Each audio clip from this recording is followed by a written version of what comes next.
In sports, if you want to be the best, there are no off days. Season's greetings. This is the No Off Days podcast. I am Scott Smith, and we have Chris Cato to my left, the man who was adorned in many a Santa hat. I love it. It's very good, very festive. It's Bama Claus. Bama Claus is here. Is he going to be dead at the end of this? Look at this skull and crossbones. This is a local T-shirt company called For the Bay, and so this is kind of like Tampa holiday here because you go straight from, Christmas season to Gasparilla season. Yes, okay. Yeah. Gotcha. And then, of course, Brian King, producer Brian King, is in the booth. I'm sporting my little apparel here. Is that new? A national champion, the Harding Bison. So congrats to the Division II champs. Do I hear some clapping somewhere else? Did I hear clapping in the I hear a room? whole round of applause, for the Bisons. Got it done, BK. Brian, were you clapping? I was. Okay, thank you very much. Happy for you in the Bisons. Yeah, man, it was quite the affair. I flew down to Dallas, and they played a game in McKinney, which is about 45 minutes northeast of Dallas, I believe, and then it was actually in a high school stadium. But I don't know if you know this about Texas, but everything's bigger. I mean, this was a legit college stadium. This thing was huge. Their high school stadiums are bigger than most college stadiums. So it was cool. It was like a reunion. I mean, it was faces that I had not seen in 20 years, and whether they had won or whether they had lost, I think it was going to be a success. The fact that they spanked the mime school. Yes. They went back into their glass box. It was a wonderful occasion. We stormed the field, and no, there was no streaking, just to clear that up. It was really cool. Congratulations to you. You, again, being modest, you played for Harding a few years ago. Yep. But I was kind of hoping the game would be more competitive. You guys just destroyed them, like 1,000 yards rushing or something. Yeah, no. As soon as they got that lead, they just run the ball. That's all they do. This flexbone offense just pounds the rock. So as soon as they got the lead, I was like, okay. You could tell that they just fell forward and would gain 4 yards. So yeah, that other school didn't have an opportunity to come back after that. So it was fun, man. And that kicks off the holidays in a perfect way, and kicks off actually today's show in a really good way too, because we're going to be talking a lot of football, a lot of college football, a lot of NFL action, and for that, let's bring BK back in because there's something at the end of today's show that I know folks are really going to enjoy, and that is an award ceremony. Yeah, it is. We've started looking back at some of these shows. I think we're at show, 437 now? Well, yeah, it feels like 1,000, but yes. Yeah. So we give out this year's awards, and we had, you got to come up with a clever name, so Scott came up with Noddies. Most people kind of nod off. Naughty or nice? Yeah. No, the naughty list. Or they're sleeping. Yeah. Okay. So, we're going to give out awards for, best categories throughout this podcast for this past year. Best dressed right here. Can I enter today's? You could. Okay. Have we met the cutoff? Okay. All right. That'll be fun. I think it'll give us an opportunity to look back. And in fact, one of the categories, well, actually, no, this is not part of the Noddies. But we will look back on some earlier predictions that we made, right, BK? We will. In the college football season. Oh, wait. I thought you Some said really we weren't bad keeping receipts. No. Yeah. And I hope you did for that hat because it's a little tight, a little snug on that head of yours. Oh, just like my T-shirt. All right. Very good. We will catch up with you momentarily here, BK. If you're listening and you want to watch, go to fox13news.com/nodpod. If you're watching and you want to listen or subscribe, take out your phone. You can zap that QR code on the screen, and through the magic of technology, it'll send you right into all of our shows, all the database, and you can watch any number of shows, and many of which we will talk about today on the podcast. So please subscribe, fox13news.com/nodpod. I want to first kick things off talking NFL because what is happening here in Tampa Bay with this team and this little run that this team is on, I think sometimes we look at all the flashy guys on the team and we forget about the guy at quarterback a little bit and how instrumental Baker Mayfield has been in the success of the Bucs. And so the question I want to pose, or the case maybe I'd preferably like to make, is that am I convinced that he is the guy moving forward, that he has earned a second contract with the Bucs? And so, obviously, he has been a bargain deal for this team, a 1-year, $4 million contract in the offseason, came in as a free agent. Not a lot of teams were willing to take a risk on a Baker Mayfield, or their quarterback situation was set, and he has outperformed it. In fact, I saw something, a financial analysis site, overthecap.com, says that Mayfield's performance valuation here in this season, based on what he's done, is worth $31 million. Whoa. Now, wow. if I'm Baker, I'm kicking Jason Light's door in and saying, hey, Look take at a look this. at overthecap.com. But that would make him, one of the best bargains, obviously, in the NFL based on his production. And then they give a little bit of a market value to 2 years out, and they have him in free agency being able to net $33.5 million. Yeah. Now, I don't know how realistic that is. I mean, looking at the landscape, I'm not sure exactly how many opportunities are going to open up. How many teams will be actually looking for new quarterbacks. I think Minnesota might be in the mix. I'm not sure if they might re-sign Kirk Cousins. I don't know. Maybe the New York Giants. I don't know if they can even get out of their deal with Daniel Jones. So how much would you spend for him? What is he worth? And or do you want him at all? And my case is, I think he has shown enough throughout this season where he is worth re-signing. He's done everything that's pretty much been asked of him. I think that he has toughness and obviously he's a resilient player. He takes a beating. I think he can make all the throws. He's a fairly accurate quarterback, too. His touchdown to interception ratio is amongst the best in the National Football League. He's got 24 touchdowns as we record this episode, just 8 interceptions. There is only 2 quarterbacks in the NFL that have more touchdowns and fewer interceptions than Baker Mayfield, and they're pretty well known, and Brock Purdy and Dak Prescott. So I think he has kind of obviously outperformed this contract.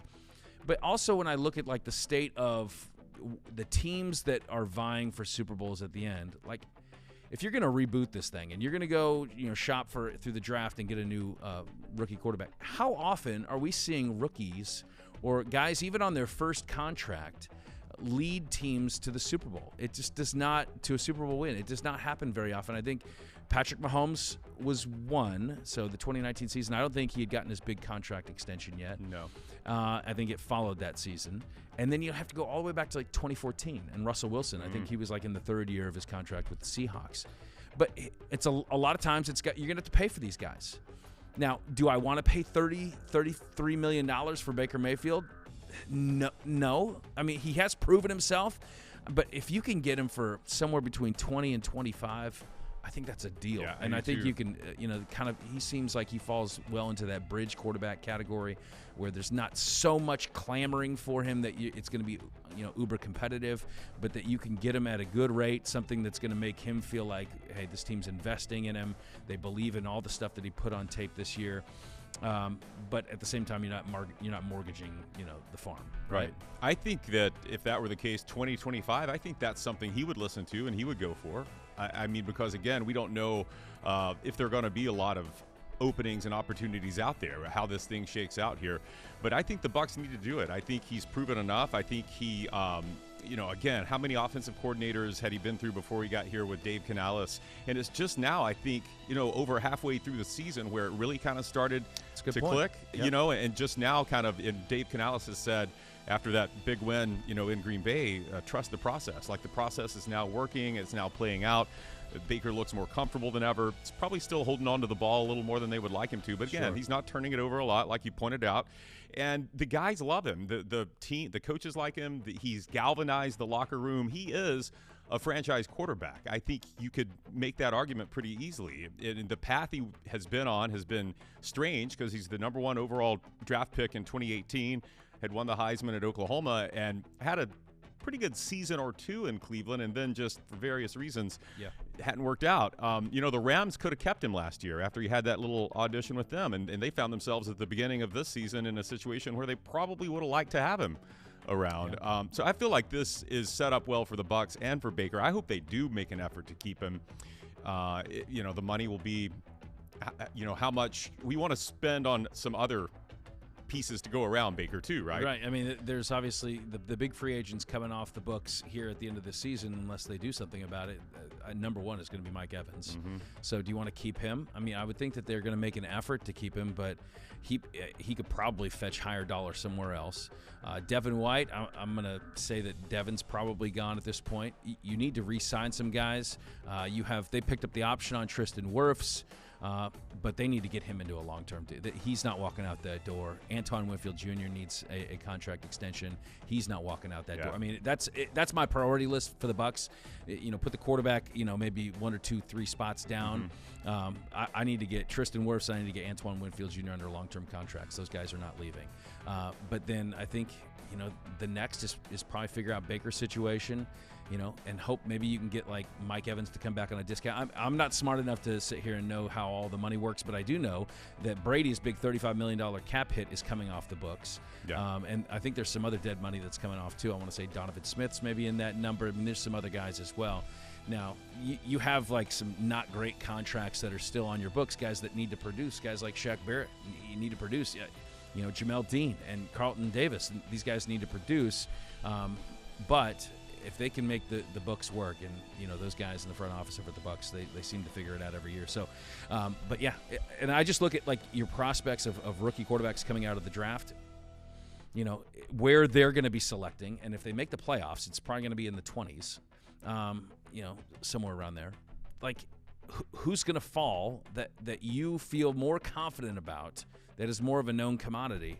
I don't know if Jaden Daniels falls that far. I doubt it. Probably not. Yeah. Does Bo Nix fall that far? Maybe not. But a J.J. McCarthy, maybe a second-round pick. It might be like a Sam Hartman, someone like that could fall to the Bucs. But again, I but think now Baker's more of a known commodity. Right, and now you're restarting things. I think a lot of it will have to do with, too, how they finish. Because if they don't make the playoffs and they just clean house and it's a new coaching staff in there, then at that point, there's just probably no sense in bringing Baker back, right? So make the playoffs is goal number one. And if they do that, then I think that now you could start having these discussions, because to reinvest in a rookie quarterback, yes. I mean, if you go late first round, early second round, you're in the, your salary next year for a quarterback will be anywhere between $2 and $6 or $7 million, I believe, somewhere in that range, which is great from a salary standpoint. Sure. But are you willing to reinvest and play that slow game out, knowing that you're probably not going to reap the rewards right away? All right. Elsewhere around the NFL, let's take, because we're hitting the new year. Teams need to start resolving in their minds, hey, things have to change around here. Certain teams need more drastic changes, so we're going to come up with a New Year's resolution for an NFL team or player or whatever of your choosing, that they need to make sure in 2024, hey, this is going to be different. Okay, and I feel like now that we're talking New Year's, I should take the Santa hat off, probably. Okay, that's and also I think it was make sure your hair doesn't come off. I think it was with distracting you. Look, it's perfect. It hasn't one piece. It hasn't moved. I thought it was sewn into that hat. Yeah, I'm like the elf on the shelf. He's got plastic hair underneath. Well, I had a New Year's resolution for the Bucs, but we kind of touched on it there, which was keep Mike Evans. Yeah. I think you have to, and again, I hope there's some cap gymnastics they can work out, and maybe Evans cuts him a break. But he needs to retire as a Buccaneer, and he's going to break. He's got 10 straight seasons of 1,000. Well, it is 10,000. 10 straight seasons of 1,000 yards receiving, and Jerry Rice has the record 11, and so Evans can get to that. You'd hate to see him break that mark in another team's uniform, and plus, and he's not fading. He's not fading. That's the other issue. It's not like he's cracked 30 and now he's an old man. Like, this dude's still in prime condition. He's 31. He looks great. Still pulls down those contested catches. And if you could keep – Baker's really comfortable with him. So that was my New Year's resolution for the Bucs, find a way to make that happen. But I've got one for the Jets, okay? Oh, good. The New York Jets. Here's your New Year's resolution, New York Jets. Do not waste this opportunity with Aaron Rodgers, okay? Don't blow this. Don't Jets this up. Don't let Aaron Rodgers mess it up, okay? He's not going to play this season. That's pretty obvious. They're talking about activating him from the IR soon. Maybe by the time people listen to this, that will have happened. But without them in the playoff race this season, reports are that Jets officials don't want him stepping on the field. So make sure 2024 is set up to have what you thought could happen this season. Make sure it can happen next season to fulfill those playoff aspirations, Super Bowl aspirations. And part of that is keeping Aaron out of your personnel decisions. I mean, let's face it, these guys he had on his wish list that they brought along, Lazard, Randall Cobb, Dalvin Cook, they haven't panned out. I'm not sold on Nathaniel Hackett either, but I don't know that I think Aaron's pretty attached to him. They're boys. But you've got to so keep Aaron out of your personnel decisions, invest in some offensive linemen and some skill players, and and let us enjoy, because I know Aaron's kind of, polarizing, but I think we all love to see him throw the football, and I'd love to see him come back healthy next season and have a chance to do something special. Yeah, and I would resolve to also reinforce his other Achilles tendon, if there's a way you could do that. Is there any way you just kind of put an extra screw in there in the offseason, make sure it holds? My New Year's resolution is going to the Kansas City Chiefs. Go out, and whether it is through the draft, moving up in the draft, whether it's through free agency and dropping some big toe, you need to go out and get some receivers. Yeah. Okay, you cannot waste these years with Patrick Mahomes with the likes of what you got. MVS. Well, look, we love Marquez Valdez-Scantling, but he's not a number one receiver. You got outside of Kelsey, you got Rashee Rice, you have Justin Watson, also a former Buck. I mean, this is not a list of who's who. You need some Kadarius big time. Toney's not getting it done for you? Oh, boy. Gosh, where's the ball? Justin Watson's wife used to cut my hair. I ever told you that? Really? She could vouch that this is real. I've noticed it's gone downhill. Yeah, since I he still left. fly to Kansas City for haircuts, Scott. Look, so you're going to have options through the draft. I mean, depending on where they draft, of course, there's a handful of good receivers in the draft. You got Keon Coleman, might slide middle, late first. You got Brian Thomas from LSU. You got Emeka Egbuka from Ohio State.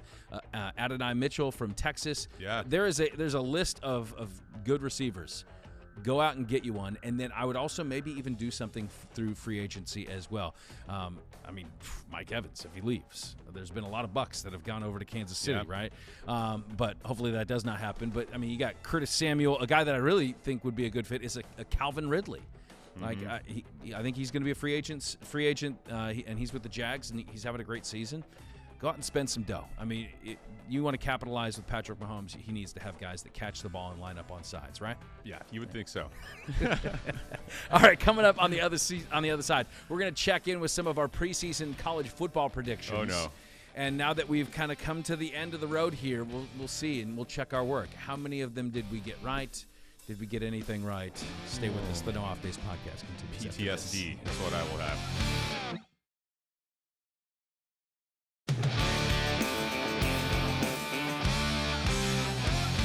Welcome back to the No Off Days podcast. We are inching toward the finish line here, Chris, on the college football season, and this is the semifinal games. Yeah. They're right around the corner, and there's a lot of excitement. We're going to break down these games and kind of give our picks on what we think is going to happen.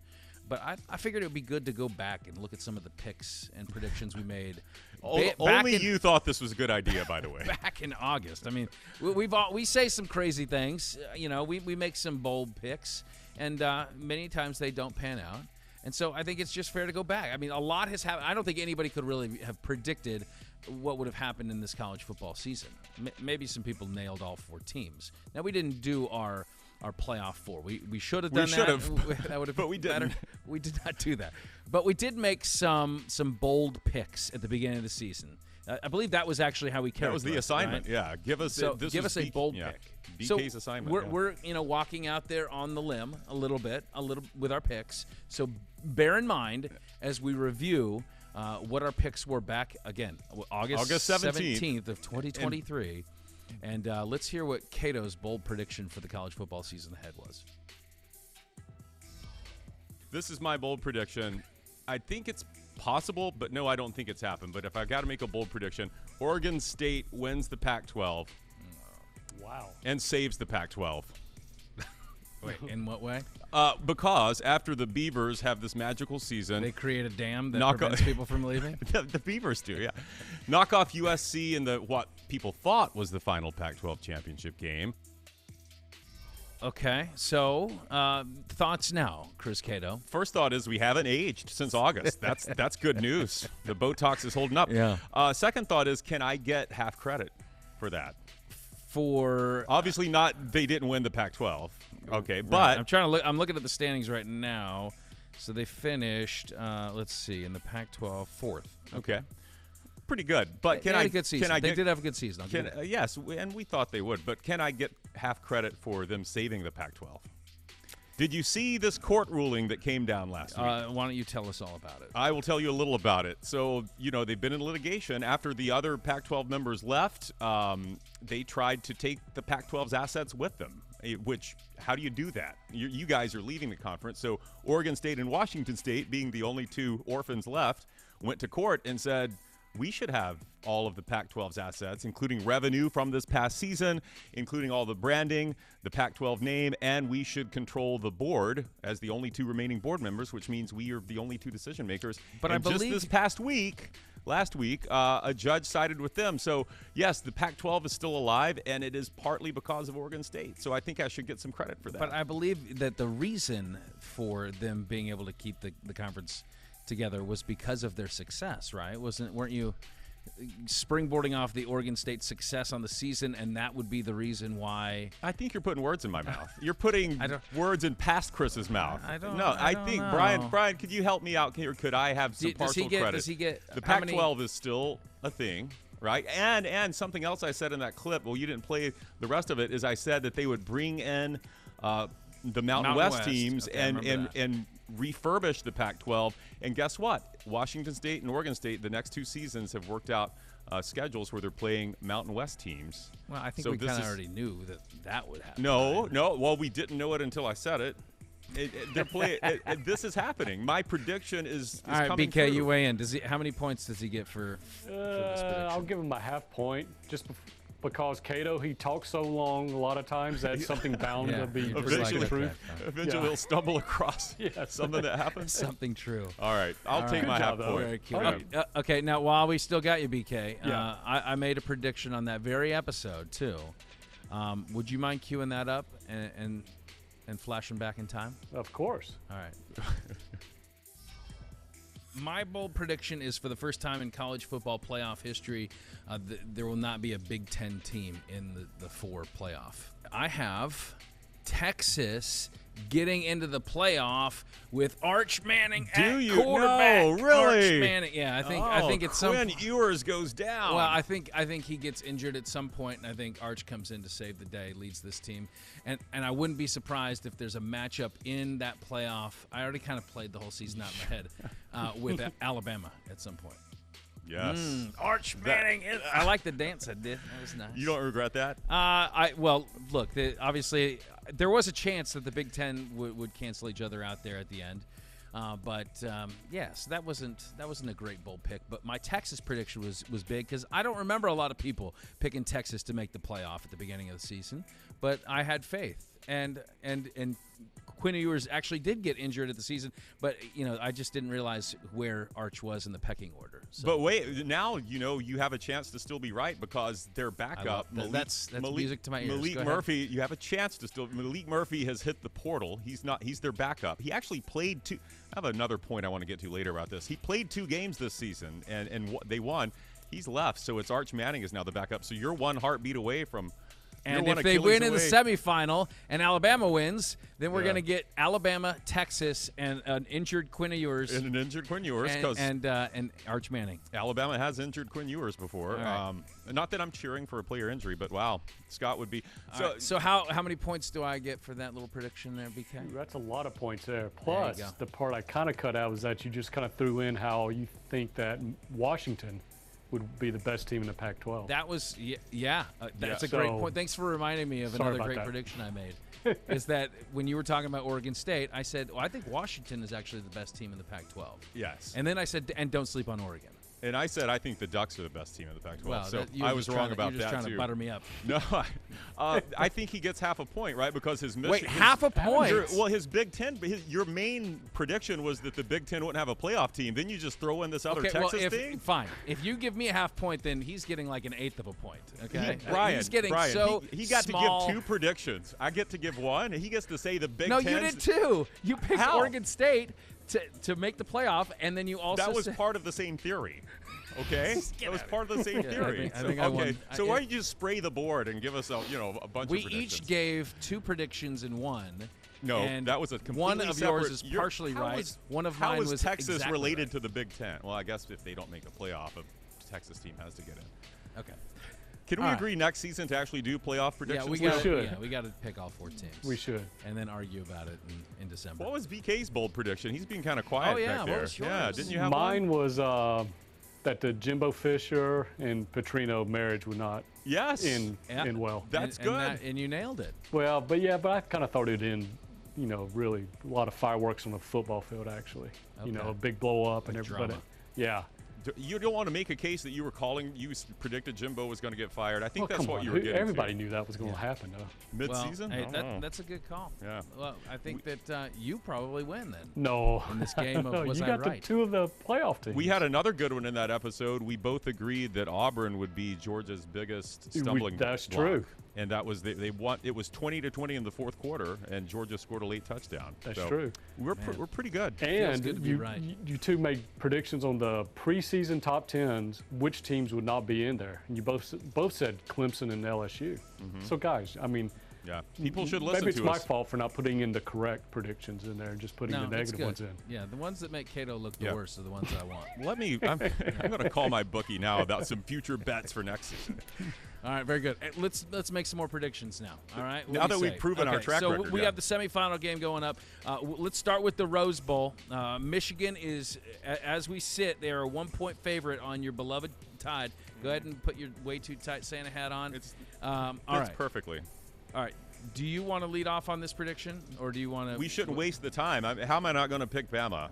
I can give you a little reasoning. Just give me a little. Oh, just okay, a little taste. Well, give Nick Saban a month, 5 weeks to prepare for Michigan. yeah. Did you see that he's hired a former? This is how you, Harbaugh. This is how you legally steal someone's signals. He has hired a former Michigan linebacker coach on his staff. The guy started immediately. Getting into Harbaugh's head already. That's a good move. Plus, if you look at the matchup on the field, it really does. This is the kind of team that Bama likes to play. Michigan tries to be physical at the line of scrimmage. Bama too. Michigan's going to try to run the ball. I think it's a pretty good matchup for Alabama. And, yeah, I'm taking the Tide by 10. Whoa. Yeah. Whoa. I hate that I agree with you here, but I just see Bama. I think Milroe is a matchup problem, and as he has gotten better throughout the course of the season, I just think this is the type of quarterback that Michigan has not seen and will not be prepared for. I think that, Michigan in the pass game, can they hit the explosives against a very good Bama secondary? I don't know. I mean, could it be? I do. I like Bama, and I kind of think that they might win by double digits. There we too. go. Let's go. Plus, look at Harbaugh's record in the semifinal. Yeah. So I mean, it's not great, and you're right. I think that's probably the biggest and the best point is that you're giving Saban all this time, and he's obviously done some lowdown recruiting. Yes. There. All right. What about the Texas?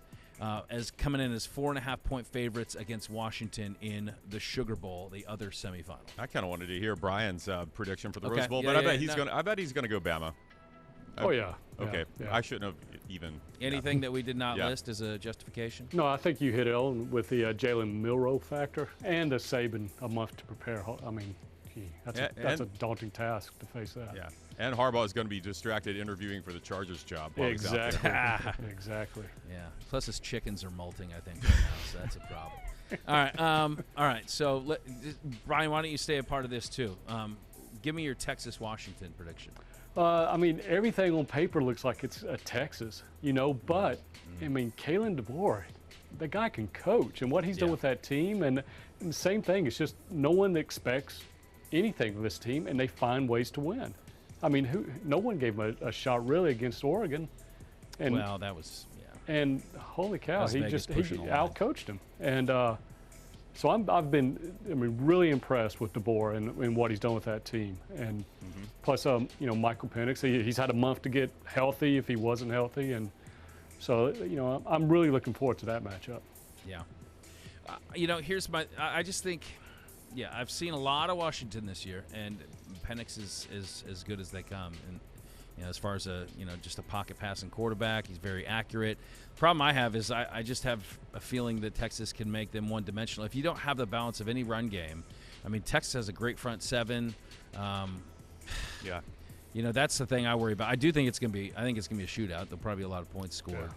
But I just have a feeling that Texas is gonna squeak this thing out in the end. I mean, I say that, and I'm like, well, Washington's a pretty good closing team, but if I have to lean, I'm leaning to Texas. I think it might be even closer than that 4.5 though. Plus, you want your preseason prediction to be true that it's Texas and Alabama. That's the biggest reason, yeah. And if Quinn Ewers could get hurt, just a mild injury. Yes. This is a hard one to pick. I think I'm going to go Washington. Every time I pick against them, I'm impressed with how Kalen DeBoer schemes up other teams. He did it so well against Oregon, and you know what? They did run the ball again, and we thought Oregon's defense is going to be tough to run on, and who's Washington's back? He had over 100 yards. They found a way to run the ball, and now they've got Kirkland. So Washington's receivers, I think, are going to have good matchups against the Texas secondary. I don't think Texas is Odunze. Yeah, Odunze, and then Kirkland is healthy now. Finally, he's been hurt most of the season, and then third guy too, whose name I can't remember. Boy, I'm good with names today. But anyway, Texas is the part of their defense you want to attack is what these receivers can do. I'm gonna take Washington. So we got what, Bama across the board and 2 Washingtons, and I'm on an island with Texas. Is that right? Sure. Just the way you wanted it. Yep. Yeah. All right. Perfect. I love it.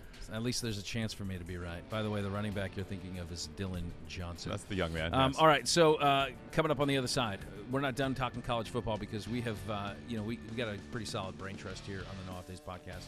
Ways that we can reimagine the College Bowl season to maybe get a little bit more compelling matchups in some of these bowl games. Mm-hmm. I think we've all come up with something that's a little bit out of the box that they're not employing right now. That will be coming up on the No Off Days podcast.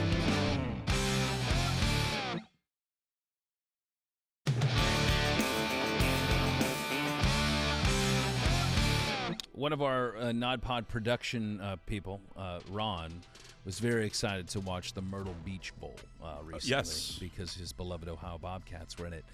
But what would you think is the rest of the audience watching that? Ron Mullen. I would say it's about as many people who came to the Panthers-Falcons game last Sunday in the rain. It's not great, right? So how can we reimagine college football bowl season in a way that the biggest issue is obviously you're seeing it day by, every day. There's another star athlete that is declaring for the NFL draft, and they're not going to play in the bowl. Not the draft. They're just declaring for the portal.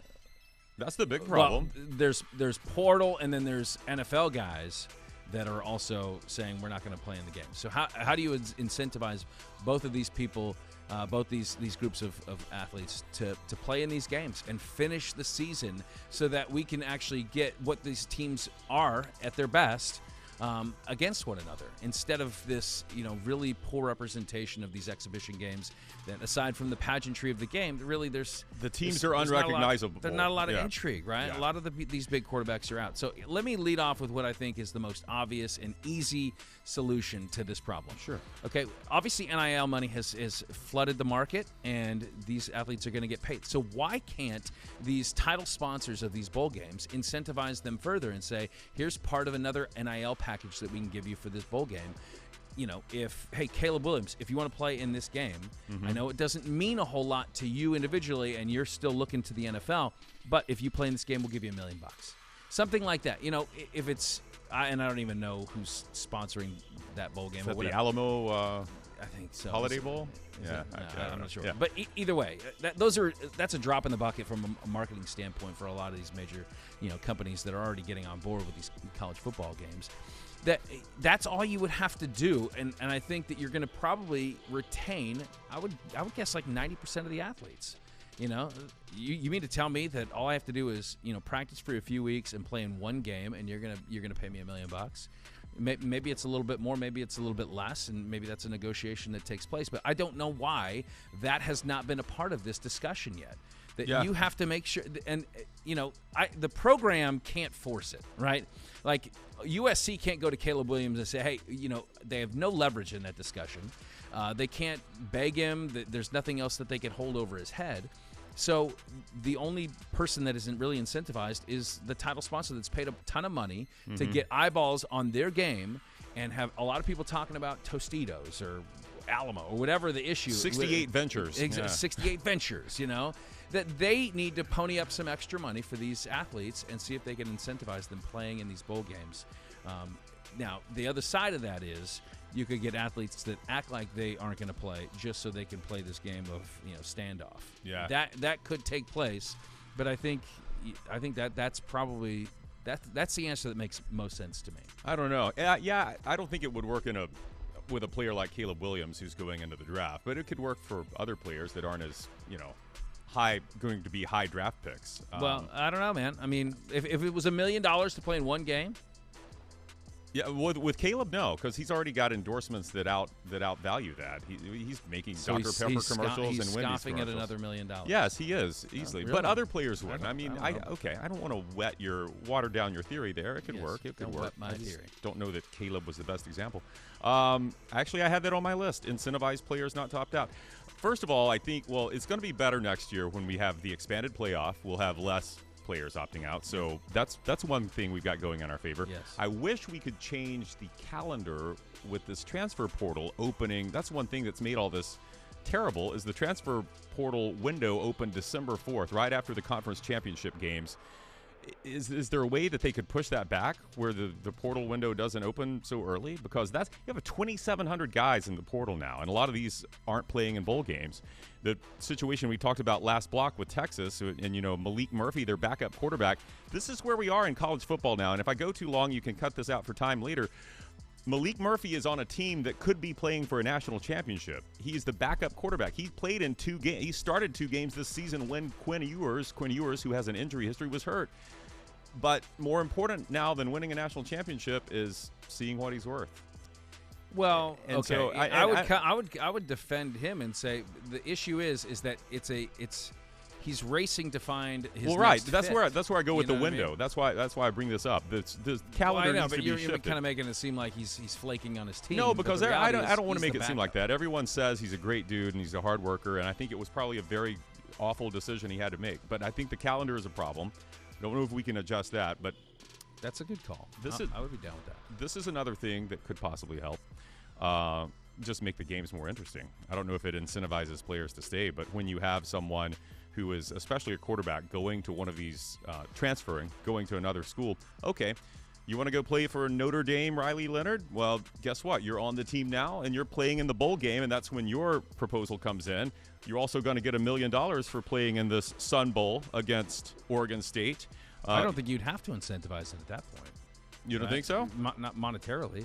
I mean, you're playing for the team that you're already a part of now for next year. I mean, you might want to incentivize it though, because guys could say, "Well, I need practice time, whatever." But you've got 3 weeks to prepare. The only problem is now you're getting a totally different product, right? Yeah, but it's exciting for the fans. Like, if you're a Notre Dame fan, you get to see what your team could look like next season. With with Riley Leonard, Kyle McCord, you're transferring to Syracuse in the Boca Raton Bowl against USF. Yeah. So Kyle, guess what? You're up.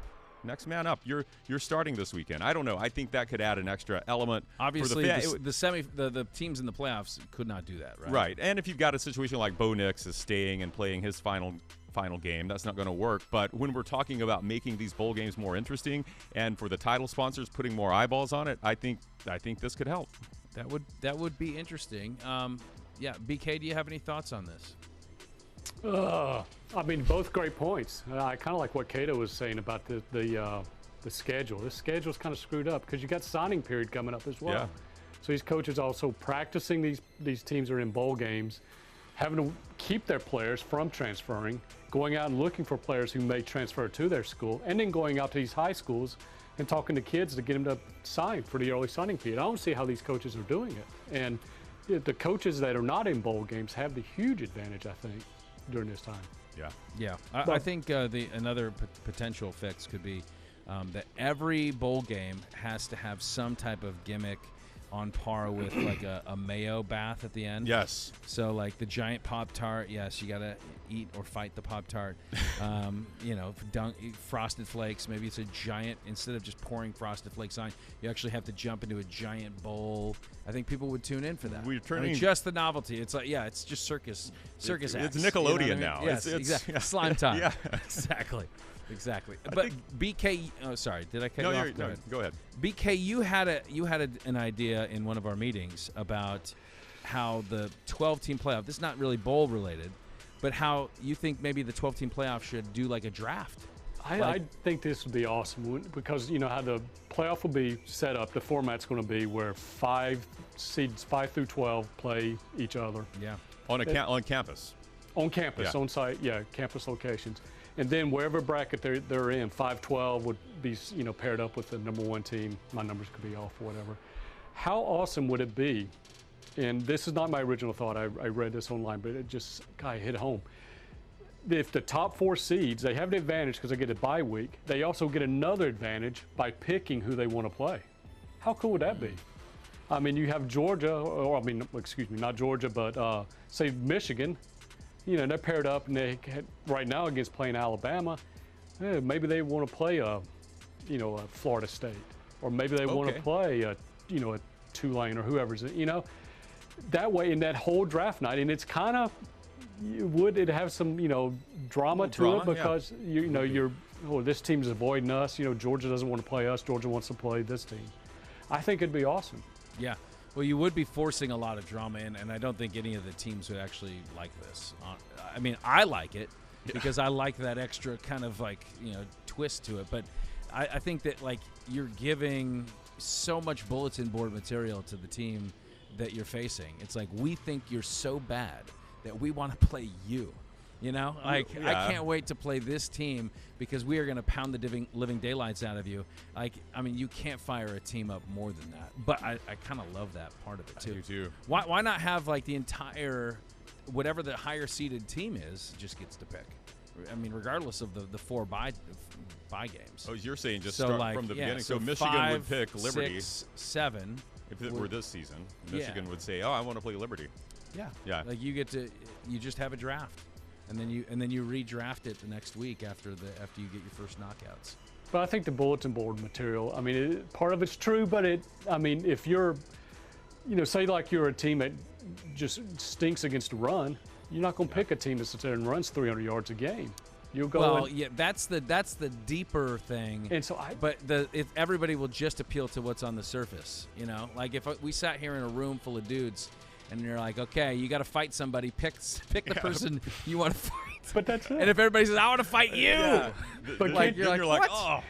But can't you see this being a huge TV event, just like the selection show was? It would be. I mean, one Saturday night after all the first round games, boom, here you are. It's The Bachelor. It's who gets the rose. It is. That's it exactly. Who has to get in the limo and drive away? Sadly, that would be a fun idea for sure. I know another way to fix it. How about we just remove NIL in the portal? Can we just go back to no? Okay. The seal is broke. The toothpaste is out of the tube for sure. Sure is. All right. So coming up on the other side, BK, it's time for the Noddies. Yes. Okay. We're giving our awards that hopefully will be now an annual thing as we look back on the season that was, on the year that was, and we have some wonderful categories like best episode, best guest, wonderful things like this. We're going to put our tuxedos on, and we'll be back with the No Off Days podcast. Continues.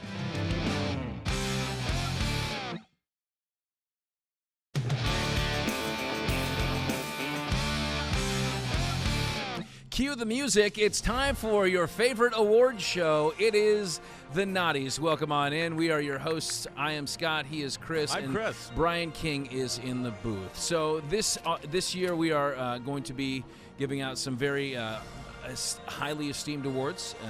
They will not be tangible, of course.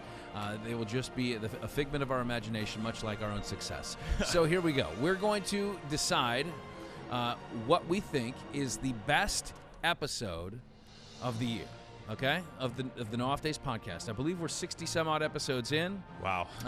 And so there's a lot to choose from. I know that you already have all the shows memorized and all the high moments and the low moments. So let's go with that. All right. Best episode of the No Off Days podcast. The nominees are, I'll bring mine first. The Sweet 16 cereal bracket episode. Oh yeah. That was a good one. All right. Next nominee. I didn't even have that one on my list. I've got so many good ones here. I have an honorable mention. Could I mention our... Wait, no, it's not the award. I didn't give the award. You're listing your nominee. This is my nominee. Yeah. My nominee is March 6th. We write comedy for Tom Brady, as the story was at the time. He was flirting with a career in stand-up comedy. We wrote some jokes for the GOAT, and also making that episode even better, that was the Vernon Maxwell interview, which is my favorite. Okay, let's hear it for that one. What was the name of that episode? Do you remember? March something Brady at the Joke Hut, at the Yucks Hut with Tom, something like that. Hut, yeah. Yeah, Chuckle Tom Hut. Brady That at was the Chuckle Hut. That was a good one. Okay, and the third nominee for best episode on the No Off Days podcast, Brian.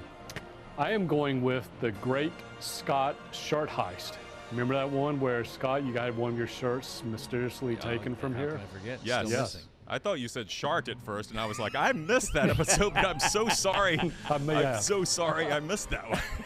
The Great Scott Shart Heist. Yes. Oh. Brought in a bunch of people from the station. That's why he has a new chair over here. The Shirt Heist, yes. That was a Sean Barry production. It was. Very good. We were looking for his stolen Rays shirt. Yeah, that was a good one. All right, so we're going to have to pick a winner here. Okay. All right, so if you think it is the Sweet 16 cereal bracket, raise your hand. Okay. We all raised our hand. There we go. We all raised our hand. All Scott right. had, yeah. Well, those were great nominees, and we give them a deserving round of applause. But let's hear it for Sweet 16 cereal bracket, winning best episode of the year. And that one got the most traction. That's what I was gonna say. Nobody here at Fox 13 has talked about another single episode of this That's right. podcast.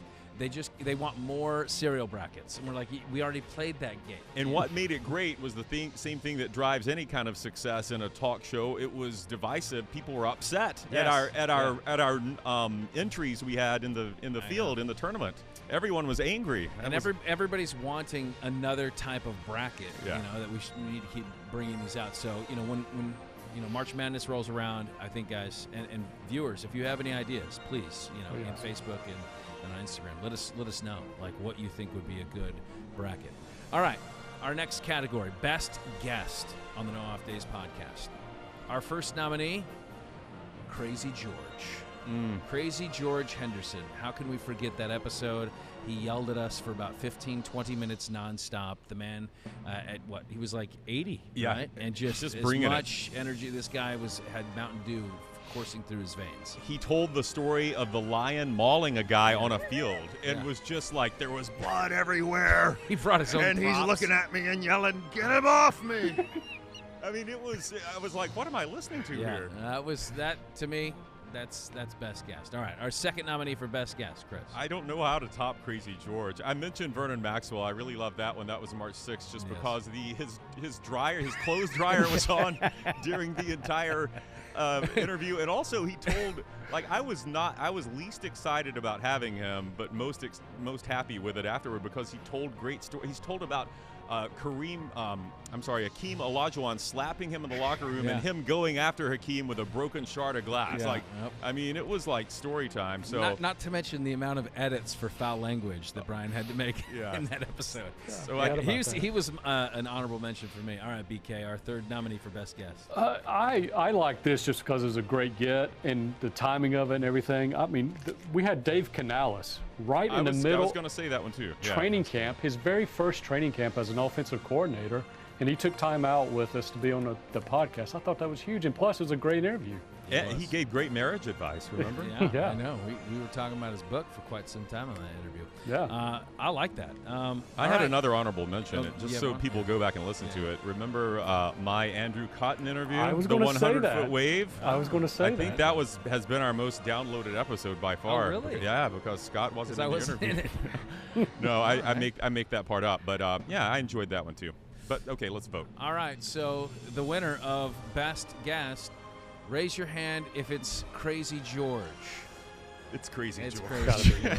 Yeah, he's such a unique personality. So that was great. And what was fun for me about that was that it was just nostalgia. This guy was such a big piece of my fan-going childhood, like going to Oakland A's games. And he was always there, beating that drum, and nothing has changed. In 20 years, nothing has changed. All right. Our last group-selected award is Best Prediction of the Season. Best Prediction of the Season. The first nominee is one that you already heard on this episode. It was my own, Texas, making the Final Four. The second nominee for Best Prediction, Chris Cato. I'm shocked that you nominated yourself. This is stunning. I I don't have any good ones. We did some. I had the Dolphins winning the AFC East, but they haven't won it yet, so I don't know that I can claim that. You know what I didn't like was my stupid. Remember when you guys let me drive one week and I did the love it, don't love it, hate it category? I hated that. Let me not do that again. Yeah, I got to agree that your prediction, especially if this plays out and Arch Manning ends up, playing in the playoffs, how can we top that? That's got to be the best prediction. All right, Brian? Prediction-wise, you seeded all the cereals in that cereal challenge, and you both, went straight forward Cinnamon Toast Crunch, number 1 seed. Yeah, and that just cooked, that blazed through the brackets. It did. Well, that's because we we rigged it a little. But what? We wanted CTC to win. That's why we seeded it number 1, right? Well, no, I think you're. First of all, don't discredit the No Off Days podcast voting. I don't need any doubting here with our voting processes. Like that was a legit vote. Mm-hmm. And I think that we just kind of stand with the people. Yeah. Yeah. Yeah, I guess so. Yeah. All right, so raise your hand if it's my prediction on Texas. Raise your hand if it's the cereal. All right, BK is the only one on the cereal because he just wants to spite me, and I appreciate Cato's humility in allowing me this cheap victory. It hurt. So. I mean, we've talked half this episode about your prediction about Texas. All right, let's go to this is the part of the award show that it never appears on the actual broadcast. It's the list of awards that were given out before the show aired, and so we will make up our own categories and we will start firing. All right, BK, do you have one? Yes. Okay. This award is a NodPod Best Supporting Actor, and we've kind of mentioned it already, and this is actually a tie, and it happened during this great shirt heist episode. Yes. With Sean Barry and Taylor Jennings. They dominated that. And it was a special cameo appearance from our own Chris Cato in that episode as well. Right. Yeah, you did a good job. I need some acting lessons. Yeah. I mean, so you're saying that all three of them get a slice? They should. Well, and Tukes was in it too. Tukes, yeah, he was. Tukes, yeah, he's a scene stealer. Yeah. Yeah. Barry was very good in that, and he wrote the whole thing, and hats off to no problem with that. Yeah, now, what was this category, Brian? It was Best Supporting Actor in a Barry. podcast series. Okay. That was good. I'm going to go Best Appearance by a Fox 13er on the podcast, and we've had a lot of people. Just about everyone in the building. It's got to be Tukes and his Nodpod song when he sang. Ooh, Nodpod song. We've got to have him back. I mean, to do that was again. a beautiful rendition. Yeah, he's got to come up with that. After he did that, I was like, I got to have you back every week because you got to keep writing and you have to keep performing, and we just haven't. So, all right, kid, Chris, what do you got? Sometimes on a podcast, especially one that's trying to find its footing, when you're trying to get big name guests, you have to allow them to pitch a product. They have to have a little bit of time of trying to sell something on your airwaves. And we've had some good ones. We've had Jerome Bettis had some kind of air filter, and we had what else have we had here? But I got to say, Laura Rutledge was. So that was okay. That's she my was cooking ham. That's my number one. I'm going with number one product pitch on the NodPod is Laura Rutledge's ham tailgate spread. It was a honey baked ham. Let honey baked ham cover your tailgate. And she went through, and by the time she was done, not only were we starving and salivating, but we were out of time for the interview because, So Laura Rutledge wins the Noddy for best product pitch in a podcast. Well, I mean, when she came up on screen, I mean, you guys will have to go back and watch it if you just listen to it. But like the whole screen is like her in a spiral. She was covered up by this. There was so many pork products on that sliders. table. Oh my goodness! I know. And we're like, okay, we want to. Yeah, sure, we'll talk ham, but can we get to football? And And that's one of where Cato asked her how does Nick Saban's hair smell? I did. Yeah. That would be a Scott question. That was definitely a Scott That's question. Another category is worst question on the podcast. Yeah. How did somebody smell? I love that question, though. All right, BK, do you get another one? How about Line of the Year award? Oh, I hope I'm in the running. I completely forgot about the Crazy George get him off me line. Get him off that should win it. But in that shirt heist, Tukes had that line where just off the top, we kind of halfway scripted it out. But it was where I supposedly took the shirt and I had an alibi or something like that. And I said, I'll sometimes eat yogurt, I think. And I told him I ate Tukes' yogurt. And Tukes just deadpan turned, you ate my yogurt. That was good. He did. Yeah. You ate it, and he whipped off his glasses when he did it. He said, "You ate my yogurt." You ate my yogurt. He was so offended. Yeah. All right. I So like that was my one. line, the Not Pod line of I the guess year. that was a pretty good episode. Maybe Yeah. we should have won episode of the year. Maybe we should just run that one every week. All right. I'm going to say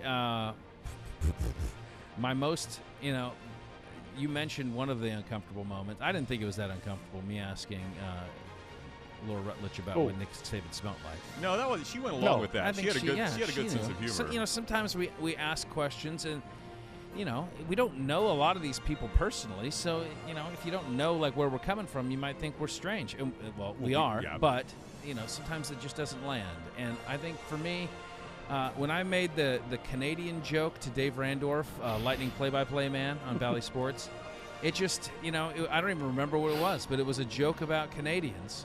And he is Canadian, and it just was like crickets, man. And so I had to explain it to him, and I just wanted to fall into a hole. I just wanted to bury myself. These things are never as bad as they feel. It wasn't. The awkward silence wasn't as long as you think it was. But yeah, it didn't land. But that happens sometimes. Yeah. When you put yourself. You had another one like that too. Oh, good. All right. Thanks. It was. Oh my gosh, why can't I remember it? It was. You tried to force. Rick Stroud into doing a Gruden impression. Oh, that was he was like not happy about that. Remember? And you kept on like, "Hey, aren't you going to do Gruden? Aren't you?" And he was like, "What? You always ask me to do this." It's like you guys, you had this whole history with him that I didn't know about. Neither did I, but apparently I do. I always ask. Yeah, I think we have a new winner for that category. Actually, it was the Rick Stroud. Why don't you do Gruden? Are you gonna get out of here without doing a Gruden for us? Yeah. Wait! You're not getting off the hook. The reason we had you on was to do this one thing. Now dance. All right. What do you got? I can't. I don't know where to go from that. Do you have another? Let's do best non-human. Are we doing that one, or did you have that one? No, I haven't done that yet. Okay. Best appearance by a non-human. Best non-human appearance. The goldfish I think is a little too easy. I'm going to go with our friend. Let me find the episode. It was the episode we had Richard Sherman on, and you brought out a little intergalactic cooler for us. Oh, yeah. It was a Mars rover. It was a rover. This was from Stars on Mars, the Fox series Stars on Mars, and it was playing music too. The Fox had given for some reason gave us this rover that was a cooler, and Yeah. you had a little snack in there for me, a little Mountain Dew. Oh, that's right. Yeah, that was our best non-human appearance in my opinion. Okay. I had Garnet the Goldfish because I thought that was the most obvious. But then when you're telling the story about the lion, I know it wasn't here, but I felt like it was here. You felt like I felt like the here? Crazy George lion was here in studio, so I almost give that an honorable mention. All right. BK, do you have any other ones? I got one more. Okay. This is the Share If I Could Turn Back Time Award. To go back in time and change things. I think we've named a couple already. Yeah. This one was at episode, I forgot what we ended up calling this segment, is where we told two truths and then one was a lie or something like that. And you picked out what. And I told our, millions of viewers and how many people had downloaded that I have curved toes and I'm able to pick up things with my feet. Yes. You said curved toes. I'm going to get this right. Curved toes that look like look like shrimp. Baby shrimp, yeah. Yeah. Okay. Yeah. Well, I don't think that was the most embarrassing thing you said in that Oh, my episode. goodness. Wait, But people are going to have to go back and... no. what else did he say? Tres I'm kind of montañas. Trace Montana. Oh yes. Oh, that was that was much more embarrassing than the just toes. let people go back and dig through the episodes for that one. Oh, What episode is that? I gotta find it I here. can't remember. I forgot even who's on that We're one. gonna make sure that was people really know. We're gonna make sure people know. That was a Was really that the one where I confessed to like having to pull ticks off of myself or something, or leeches, or? That sounds vaguely familiar. Yeah. Well, we appreciate it because it was a moment of candor, and we kind of lured you in, as we do. We made it feel like it was a safe place to tell some of these deep, dark secrets. It is a safe place. And then there's of course immediate regret. Like why did I share that? Always. That's me at every dinner party. So don't worry. Although I don't have curved toes. I don't. Or a third. Hey! Okay. Well, I think that's a great way to end it. I mean, that I feel like we've given some really prestigious awards and then some regrettable awards. Where are there little trophies? No, this is again. Just all, it's not in the budget this year. Okay, Chris. maybe next year. We need to get more than 2 mugs. All right. Remember when we get the Nod Pod show page where we get all the swag that we sell? The store, yeah, the store, the show store. Once, if Fox can supply a rover, they can supply an extra. It's a fitting and appropriate way to end 2023, and I feel like there's even better shows in store come 2024. So, with that being said, if you'd like to see all of those episodes of the No Off Days podcast, get a little bit more NodPod in your life, go to fox13news.com/NodPod or hit the QR code.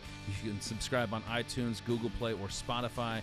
You can get the podcast sent to you every week right to your phone. Don't even have to look for it. Big thanks to Brian and to Chris and to our hardworking No Off Days podcast production crew. They're the best. That makes it happen and makes it look so good. So we thank you guys at home also for being a part of our podcast. And just because it's the end of 2023, that doesn't mean that we're going anywhere, right? Oh, I'm going somewhere. We've been re-upped for next year. I'm coming back, though. But, happy holidays to everyone. Yes. Enjoy the time with your loved ones. And, a prosperous new year to all of you. We'll see you in 2024. Well said. Until the next time we are on, there are no off days.